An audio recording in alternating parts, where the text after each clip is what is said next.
النهارده جايب لكم موضوع بيهم كل طبيب اطفال وحديث الولاده. هو ازاي تركب كانولا في طفل صغير او في حديث الولاده.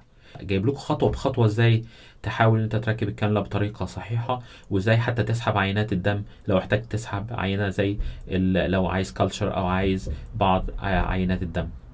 تركيب الكانولا في الاطفال من الحاجات الصعبه جدا، ومن الحاجات فعلا اللي تشالنج لكل طبيب اطفال، ولكن مع الوقت والتجربه والتمرس هتلاقي الامور احسن كتير. الاهم انت تتعلم كل مره من المره اللي قبلها، حتى لو كانت غير موفقه. في المره اللي جايه تحاول انت تتعلم منها وتحاول انت تحسن مستواك. لو بتشرفوني اول مره، يا ريت تعملوا سبسكرايب للقناه وتعملوا لايك وشير للفيديوهات اللي تعجبكم، عشان ان شاء الله نوصل لاكبر عدد من المتابعين.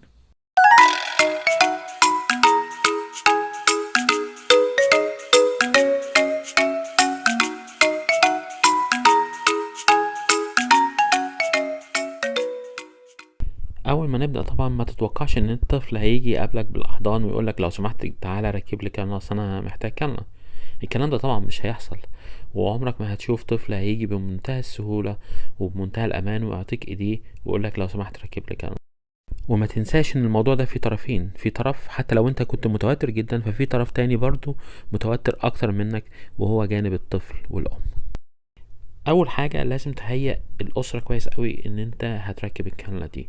هتتكلم مع الام وهتشرح ليها ازاي الكانولا بتتركب. بعد كده هتبدا تتكلم مع الناس اللي موجودين في المستشفى عشان حد يساعدك. طبعا كل ما يبقى معاك حد يساعدك كل ما فرص النجاح عندك بتزيد جدا. هنا في تيم اسمه البلاي ثيرابيست، والبلاي ثيرابيست دول عبارة عن شخص او شخصين في كل اسم، بيبقوا موجودين في البروسيجرز اللي زي الكانلا واللمبر بانكتشر والحاجات اللي انت الطفل يعني مش نايم فيها بالاساس. زي ما انتم شايفين في الصورة دي، البلاي ثيرابيست ده مش شرط يكون شخص انت جايبه مخصوص عشان الموضوع، ممكن يكون الام نفسها. وبصراحة انا شايف ان الخطوة دي هي اهم خطوة في تركيب الكانولا. ونيجي بقى للخطوة التانية واللي شايفها خطوة في منتهى الأهمية، وهي تحضير التراي. زي ما انتم شايفين في الصورة بنفتح كل حاجة وبنحطها على تراي عشان لما نبدأ نحط الكانولا نلاقي كل حاجة جاهزة. لأن في كتير من الأحوال، وحصلت معايا برضو كتير، إن أنت بعد ما تركب الكانولا وبتحس إن الأمور كويسة تيجي تبص تلاقي البلاستر بتاعك مش موجود، أو اللزق اللي هتلزق بيه الكانولا مش موجود، أو الكونكتور مش فلاشت. وبالتالي انت بتتعامل مع طفل فممكن يتحرك في منتهى السهولة وتضيع كل اللي انت عملته بسبب عدم جاهزية الادوات اللي انت هتستعملها في تركيب الكاميرا.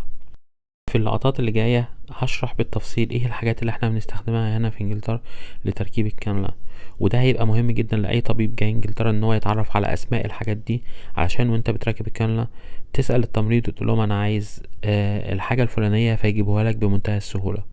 وطبعا الحاجات دي ممكن ما يبقاش جزء منها موجود في مصر، وبالتالي هشرح ايه البديل اللي ممكن نستعمله في مصر مكان الحاجات دي. اول حاجة معانا حاجة اسمها بي هافت. بي هافت ده بالظبط زي ما يكون رباط شاش بنلفه حوالين الكانولا بعد ما نخلصها عشان يتثبت. ده طبعا الكول جل او سواب اللي احنا بنستعمله. بعد كده هيجي النيدلز، والنيدلز دي فيها نوعين مهمين. النوع اللي فيه الفلتر، وده خلي بالك منه، ده النوع اللي بنسحب منه من الامبولات الازاز عشان ما يدخلش اي ازاز في الحاجه اللي هنديها للطفل. وده ما تستعملوش في سحب العينات لانه بيبقى صعب وتقيل جدا. النوع التاني اللي هو من غير فلتر اللي بنستعمله في معظم الاحوال وبنستعمله في سحب العينات. الاتنين بيبقى مكتوب عليهم من ورا. تاني حاجة معانا حاجة اسمها السبلنت. السبلنت ده بنثبت بيه الكانولا بعد ما بنركبها من تحت، يعني بنحطها على ايد الطفل عشان الطفل ما يتنيش ايديه، وبالتالي الكانولا تتني وتبوظ وما تشتغلش تاني. وده منه انواع كتير، في منه النيونيت البريمي، وفي منه السمول سايز واللارج سايز. ده ازاي ان احنا بنثبت عليه؟ ده بيبقى فيه لزق بنحطه في المكان المخصص، في مكان فيه قطن بنحطه على جلد الطفل، وبنلزق اللزق ده وبنلف الرباط حوالين ايد الطفل ونثبته بحيث الطفل ما يتنيش ايديه. ودلوقتي هنيجي لحاجة مهمة جدا، وهي انواع الكانولات ومقاساتها وازاي نركب كل نوع من انواع الكانولات ديت. اول حاجة مقاس الكانولا، وده اسمه الجيج. وفي 4 انواع رئيسيين بنستخدمهم في الاطفال، سواء الكانولا الصفراء او الزرقاء او البينك او الخضراء. وزي ما احنا شايفين في الجدول ده بيوضح الفرق بين انواع الكانولات دي والانفيوجن ريت، وده هو المهم. كل ما الجيج بتاع الكانولا بيقل كرقم، الكانولا بتبقى اكبر في الفلو ريت. هنيجي بقى للحاجة التانية، هو الفرق بين النوعين الرئيسيين لانواع الكانولات. في نوع من انواع الكانولات اسمه النيوفلون، والنوع التاني اسمه الجيليكو. ده اسمه نيوفلون كانولا، وبتتمسك بالشكل اللي انتوا شايفينه ده بالظبط. والنوع التاني اسمه الجيليكو كانولاس. وبصراحة في فرق جوهري بين الكانولتين. النيوفلون بتبقى فيري سوفت، ودي بتديها ميزة ان هي اول ما بتدخل جوه الفين صعب ان هي تخترقه من الناحية التانية. اما الجيليكو ودي بتبقى ابيت هاردر، وبتبقى ميزة جدا وانت بتخترق السكن، وخصوصا في الاطفال الاكبر شوية، لكن عيبها ان هي ممكن تخترق الوريد مرتين، وبالتالي لازم تكون حذر في استخدام الجيلكو كانلا، وخصوصا في النيونيت الصغيرين، لان ممكن جدا الكانلا تطلع من الجنب التاني من الفين. وده الفرق بين الماسكة بتاعت الجيلكو كانلا والنيوفلون كانلا. نيجي بقى على حاجة مهمة جدا في التركيب، وهي stretching للسكن.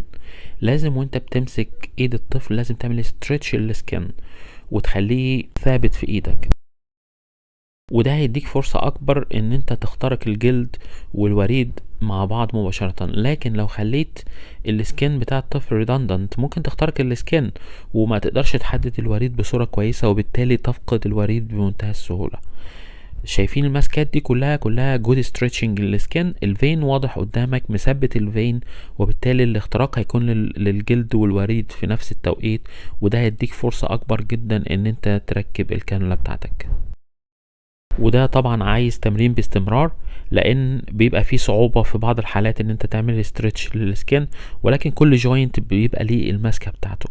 زي ما انت شايفين برضو في حديث الولادة ده من احسن الماسكات اللي انت ممكن تقابلها. لازم تعمل فليكشن كويس وستريتشنج للسكين. الماسكة بقى اللي انت شايفينها دي السكين بيبقى ريدندنت، وده سهل جدا ان انت تفقد الوريد، فبالتالي تجنبوا الماسكة دي. بتدخل السكين تقريبا بزاوية حوالي 30 درجة. العلامة اللي انت لازم تشوفها وهي علامة الفلاش باك. الفلاش باك ان انت بتشوف نقطة من الدم راجعة في ظهر الكانولا، في اخر حتة موجودة في الكانولا. وخلي بالك في خطأ شائع هنا جدا وممكن يخليك انت ما تقدرش تحصل على الكانولا، ان انت مجرد ما تشوف الفلاش باك تبدأ تسحب النيدل بتاعتك لبره وتزق الكانولا، وده طبعا بيبقى خاطئ، لان بيبقى الجزء المعدني من الكانولا دخل جوه الوريد، ولكن الجزء البلاستيك لسه ما دخلش جوه الوريد.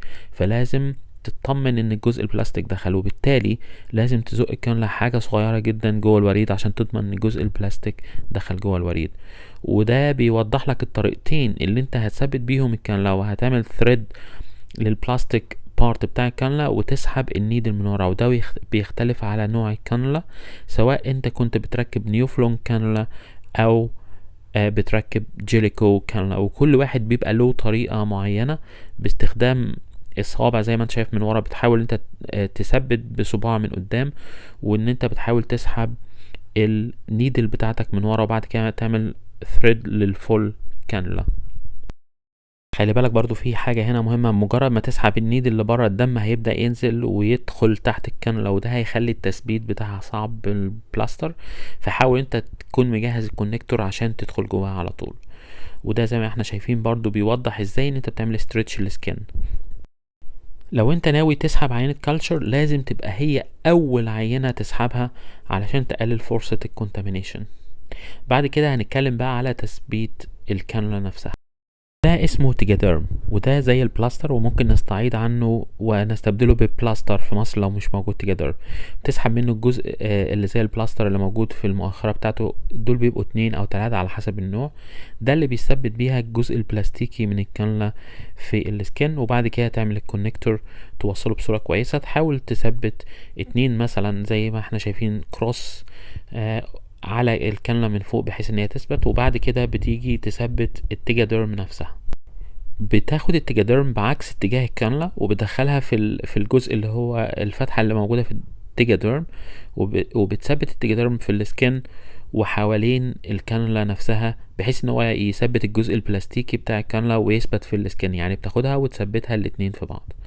بعد كده بتشيل الجزء الخارجي من التيجاديرم بحيث ان ده هيلزق في السكين مباشرة، وزي ما قلنا ممكن نستعيد عنه ببلاستر عادي جدا في تركيب الكانولا وتثبيتها بصورة جيدة. تثبيت الكانولا برضو مهم جدا، لان انت لو ما ثبتهاش كويس والكانولا طلعت بتبقى معيش كويسة، هي بتضيع مجهودك كله، وده شكل الكانولا بعد ما عملنا لها تثبيت بالتيجاديرم. وده هو الشكل النهائي اللي بنحصل عليه بعد تركيب الكانولا. ودلوقتي هقول أهم 5 أسباب من الأسباب اللي تؤدي لفشل تركيب الكانولا في الأطفال من واقع خبرتي الشخصية. السبب الأول من وجهة نظري هو عدم الاستعانة بأشخاص تساعدك في تركيب الكانولا، وخصوصا لو انت لسه مبتدئ في تركيب الكانولا. افتكر دايما لازم يبقى معاك حد يساعدك، سواء حد من التمريض او حد من العمال ان هو يعمل ديستراكشن للطفل، او حد من البلاي ثيرابيست لو ده متوفر. النقطة التانية وهي عدم تحضير التراي بطريقة مناسبة، وبالتالي بعد ما انت بتجيب الكانولا بتيجي تدور على الحاجة زي مثلا الكونكتور بيبقى مش فلاشت، وده بيبقى فرصة سهلة جدا ان انت تفقد الكانولا، وانا شفت كتير من الناس فقدوا الكانولات بسبب هذه المشكلة. السبب الثالث من وجهة نظري وهو المسكة نفسها بتاعت ايد الطفل وانت بتركب الكانولا او قدم الطفل، وهو ان انت ما بتعملش ستريتشنج للسكين بصورة كويسة، وده اهم اسباب ان انت بتشوف الوريد قدامك وواضح، ولكن مجرد ما تدخل جوه الجلد ما بيطلعش فلاش باك، وده لان السكين كان ريدندنت واتحرك وانت بتزق الجزء المعدني جوه الجلد. السبب الرابع وهو بعد ما انت دخلت الوريد وزقيت النيدل شوية صغيرين لجوه وبدأت تعمل ثريد للبلاستيك بارت، ما قدرتش تثبت الجزء البلاستيكي من الكانولا وتسحب النيدل في ذات التوقيت. ففي بعض الناس كتير قوي بيجوا بيسحبوا النيدل والكانولا تاني من داخل الوريد، وبالتالي ده سبب شهير جدا ان انت ما تقدرش تركب الكانولا بصورة صحيحة. السبب الخامس والأخير وهو بعد ما سحبت النيدل بيبقى فيه شوية دم بينزلوا تحت الكانولا، وبالتالي لما بتيجي تثبت البلاستر بتاعك بيلاقي ان جلد الطفل عليه دم، وبالتالي ما بيلزقش بصورة كويسة. فبمجرد ما تحط الكونكتور بيبقى تقيل وبيسحب الكانولا لبره وبتفقد الكانولا اللي انت ركبتها. وبالتالي ده اهمية ان التري يكون جاهز جدا ويكون عندك الكونكتور جاهز ومستني، وبمجرد ما تركب الكانولا تحط الكونكتور بتاعك عشان ما فيش دم ينزل تحت البلاستر بتاعك.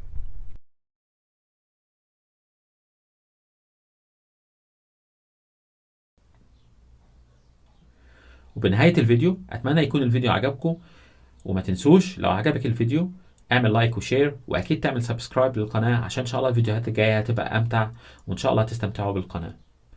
وطبعا مستني تعليقاتكم، اكتبوا لي اللي انتوا شايفينه في الفيديو، واكتبوا لي اي اسئله ونحاول ان شاء الله ان احنا نجاوب عليها في الحلقات القادمه ان شاء الله. والسلام عليكم ورحمه الله.